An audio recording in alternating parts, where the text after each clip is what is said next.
A 50-point credit score drop can happen overnight when credit card balances, reporting timing, or account changes update at the exact wrong moment in the credit reporting cycle.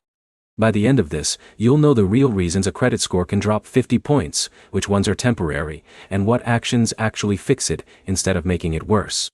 The first and most common cause is credit utilization. This is how much of your available credit you're using. Even a small increase in a reported balance can trigger a noticeable score drop if it pushes your usage higher than what the scoring model expects. The key detail is that it's based on reported balances, not what you already paid off in your head. Timing is another major factor. Credit card companies report balances at different points in the month.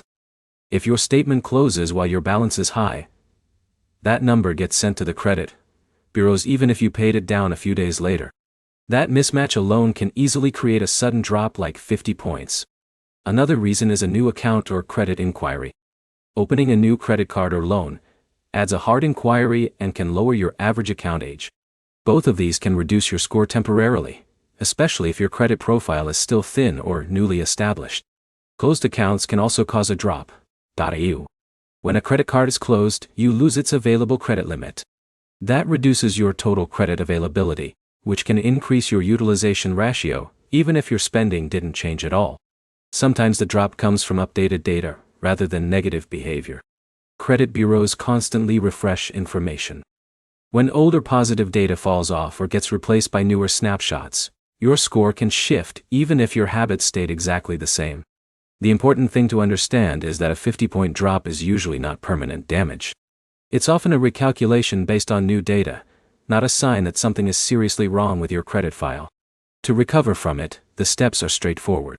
First, check your credit report to see which account changed or updated. Second, lower your reported balances before your statement closing date, not after. Third, avoid opening or closing accounts while your score is stabilizing. To sum it up, large score drops usually come from utilization changes, reporting timing or account updates, and most of them correct themselves once new data is reported consistently. The next step is to pull your credit report and compare your current balances with the balances reported at statement close so you can see exactly what triggered the drop. If this helped, like and subscribe for more simple explanations of credit score changes and fixes.